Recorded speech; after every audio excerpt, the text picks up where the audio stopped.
Hi friends, I hope you're having a good Friday. I just wanted to try this out as we start this new adventure that we're going to go on over the next couple of weeks.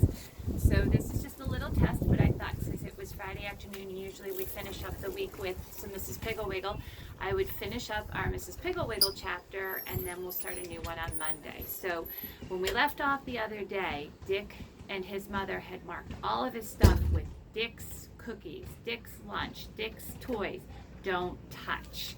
So I'm going to go ahead and start with our next part of that chapter and finish it up today. So after school, Dick and his friends decided to play baseball in the vacant lot by Dick's house. But when Dick brought out his ball and mitts and all of his other baseball stuff, the boys saw Dick's ball don't touch, Dick's bat don't touch, and they said, "We can't touch anything, so we can't play baseball, so we should just go home." And they did. Dick went up to his room to play, but he found that somewhere during the day he had lost the key to his closet and that he had locked the key to his toy chest in the chest. So he went down and sat on the front porch and listened to the shouts of the children playing in Hubert Prentice's yard. Remember, Hubert had all the toys from the Won't Put His Toys Away cure. The next morning at school during recess, nobody would play with him, and the little girls followed him and laughed. When they marched into school, the children were all pointing, and Mrs. Crabtree came down to see what the trouble was. And she almost laughed herself when she saw that the sign someone had pinned on the back of Dick's sweater. It said, "This is Dick, don't touch." I'm going to show you the picture of that. So there he is. He's really going to learn his lesson. He doesn't want anyone to touch anything of his. At lunch, the children crowded around to watch him take out his sandwiches, and one little girl said, "He's so selfish and greedy, he has his sandwiches marked so he can't share them." After school, Dick hurried right home, but he had lost the key to his room, so he went down to the basement to play with his toolbox. But every time he saw the large white sign, "Dick's toolbox don't touch," he thought of school and the lunchbox, and he remembered how the children laughed and he was ashamed.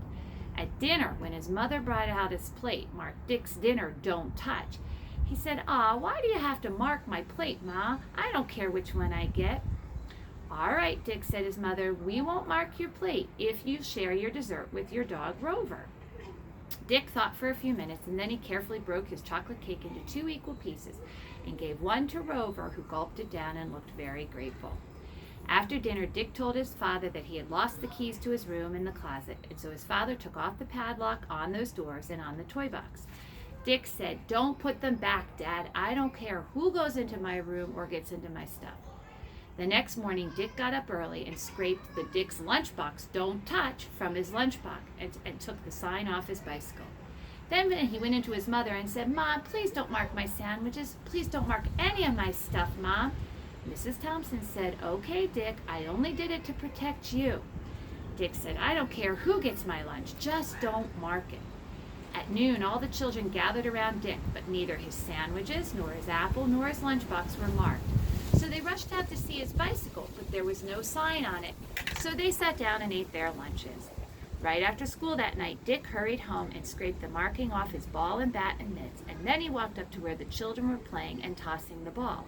Bats and mittens, and he tossed the ball, bats and mittens down next to the catcher, and he said, "Do you want to use these? I don't care if you do." And then he went back to his own house. In a little while, Mary O'Toole, remember Mary O'Toole, she learned about not talking back, and asked Mrs. Thompson if Dick would like to come out and play. Mrs. Thompson said, "He'd love to, Mary, but first he must return something to Mrs. Piggle-Wiggle." Mary said, "We'll tell him to come over to the lot when he gets back, and here are some keys he lost." Mrs. Thompson said, "Thank you for the keys, dear, but thank goodness they belong to Mrs. Piggle-Wiggle, not to Dick." She took the keys off the big padlocks and the tiny padlock up to Dick, who was in his room, busily packing Mrs. Piggle-Wiggle's selfishness kit. So, I think our friend Dick did learn his lesson about being selfish. When his mom marked all of his stuff with "Dick's this, don't touch," I think he learned that it really wasn't so fun to be so selfish. So, if you want to share with Mom and Dad about the cure from Mrs. Piggle-Wiggle for the selfishness, go right ahead. But I wanted to finish up the chapter with you today, and then starting on Monday, we'll be working together and doing our normal regular things. We're just going to do it a little differently over the next couple of weeks. So I hope you have a great weekend. Mrs. Rooney misses you, and I'm looking forward to seeing you on Monday. All right, take care, friends. Bye-bye.